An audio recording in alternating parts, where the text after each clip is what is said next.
Hello दोस्तों, स्वागत है आपके अपने YouTube channel read speed knowledge में। और आज के इस वीडियो में हम देखेंगे अंतर्राष्ट्रीय विधि का एक बहुत ही इम्पोर्टेंट टॉपिक जो कि है प्रत्यार्पण।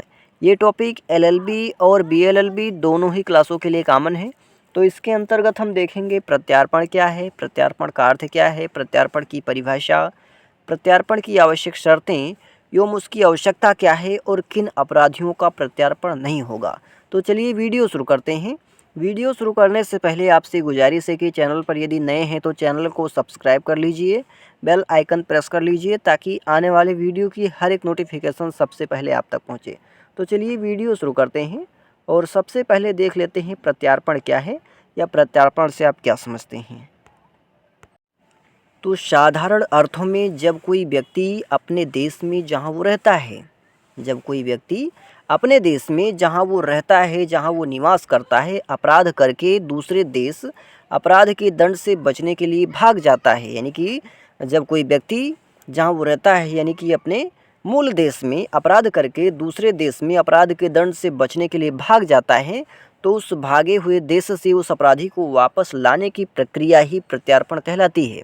यानी कि जो व्यक्ति अपने देश में अपराध करके जब वो अपराध के दंड से बचने के लिए दूसरे देश में भाग जाता है, तो उस देश से, जिस देश में वो भाग कर गया है, उस देश से उसको उस देश में जहाँ वो रहता था वापस लाने की प्रक्रिया को ही प्रत्यार्पण कहते हैं। यानी कि अपराधी को वापस लाने की प्रक्रिया ही क्या है, तो प्रत्यार्पण कहलाती है। और प्रायः वर्तमान समय में सभी देशों के द्वारा प्रेजेंट टाइम में सभी देशों के द्वारा इस प्रक्रिया का प्रयोग कहीं ना कहीं करना पड़ता है, क्योंकि अक्सर ऐसा देखा जाता है कि अपराधी जघन्य अपराध करके विदेश भाग जाते हैं। यानी कि हीनियस नेचर के अपराध करके, जघन्य से जघन्य अपराध करके वो विदेश भाग जाते हैं, यह सोच करके कि वह दंड से बच जाएंगे। यानी कि अपने देश में, मूल देश में जहाँ वो रहते हैं, जहाँ वो निवास करते हैं, वहाँ अपराध करके दंड से बचने के लिए वो विदेश भाग जाते हैं। अतः इन भागे हुए अपराधियों को वापस लाने के लिए अंतर्राष्ट्रीय देश आपस में संधि करते हैं ताकि भागे हुए अपराधियों को वापस लाया जा सके। तो यही क्या है, तो यही प्रत्यार्पण है। प्रत्यार्पण से तात्पर्य जब कोई व्यक्ति एक देश में भीषण अपराध करके, यानी कि जघन्य अपराध करके, गंभीर अपराध करके उसके दंड से बचने के लिए दूसरे देश में भाग जाता है, तो पहले देश द्वारा प्रार्थना करने पर दूसरे देश को उस अपराधी को सौंपना होता है। ठीक है, यानी कि प्रत्यार्पण का तात्पर्य क्या होता है, तो जब कोई व्यक्ति एक देश में भीषण अपराध करके, जघन्य अपराध करके उसके दंड से बचने के लिए, पनिशमेंट से बचने के लिए दूसरे देश में भाग जाता है, तो पहले देश द्वारा प्रार्थना करने पर दूसरे देश को उस अपराधी को सौंपना होता है। अब आगे हम देखेंगे प्रत्यार्पण की परिभाषा। तो बहुत ही अच्छी परिभाषा है और शार्ट है। ओपेनहाइम के अनुसार कि अपराधी कि जिस देश में उसने अपराध किया है, अपराधी की जिस देश में उसने अपराध किया है या अभियुक्त है, ठीक है, उस देश का वो क्या है, अभियुक्त है, मुजरिम है, उस देश द्वारा जहाँ वो उस समय है लौटा देना ही प्रत्यार्पण है। यानी कि अपराधी की जिस देश में उसने अपराध किया है उस देश का वो अभियुक्त है और उस देश द्वारा जहां वह उस समय है लौटा देना ही प्रत्यार्पण है, एक्स्ट्राडिशन है। अब हम आगे देखेंगे प्रत्यार्पण की आवश्यक शर्तें या किन अपराधियों का प्रत्यार्पण नहीं होता है। तो प्रत्यार्पण की निम्नलिखित आवश्यक शर्तें हैं, जिसमें पहला ये है कि राजनीतिक अपराधी, ठीक है, राजनीतिक अपराधी यानी कि राज्यों के मध्य इस विषय पर पारस्परिक रूप से सहमति हुई है कि राजनीतिक अपराधियों का प्रत्यार्पण नहीं किया जा सकता। किंतु राजनीतिक अपराध है क्या, इस विषय पर राज्यों के मध्य आम सहमति नहीं है। यानी कि राज्यों ने आपस में ये सलाह मशवरा बिठा रखा है कि राजनीतिक अपराधियों का प्रत्यार्पण नहीं होगा, लेकिन राजनीतिक अपराध है क्या, इस विषय पर राज्यों के मध्य आम सहमति नहीं है। राजनीतिक अपराधियों का प्रत्यार्पण न करने का जो सिद्धांत है 1789 में फ्रांस की क्रांति से आरंभ हुआ है, जिसे वर्तमान काल में लगभग सभी देश स्वीकार करते हैं। यानी कि पॉलिटिकल अफेंडर का एक्स्ट्राडिशन नहीं होता है, प्रत्यार्पण नहीं होता है। दूसरा है कि सैनिक अपराधियों का प्रत्यार्पण नहीं किया जा सकता, यानी सैनिक अपराधियों का प्रत्यार्पण भी नहीं होता है। तीसरा है विशिष्टता का नियम।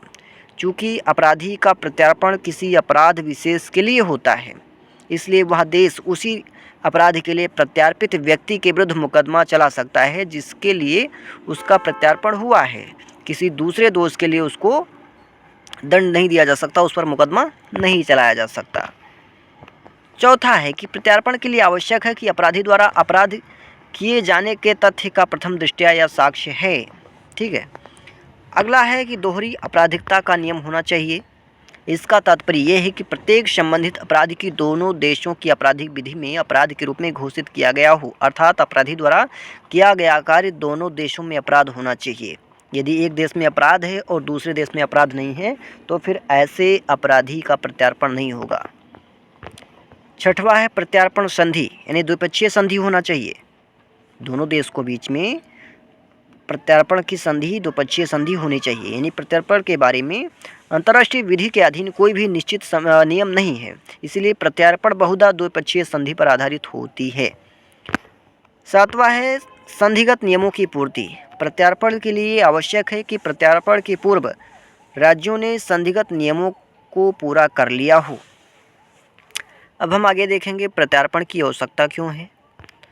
तो पहला जो है कि अपराधी को दंड देने की इच्छा, यानी कि प्रत्यार्पण की क्या आवश्यकता है, तो फिर राज्य की या देश की दंड देने की इच्छा। सामान्य रूप से अधिकांश राज्यों में ये इच्छा पाई जाती है कि भीषण अपराध करने वाला अवश्य दंडित होना चाहिए। अतः जो अपराधी अपराध करके दूसरे देश चला जाता है प्रत्यार्पण की संधि द्वारा लाया जाता है ताकि उसको दंडित किया जा सके, पनिष्ट किया जा सके। दूसरा है कि जिस देश के कानून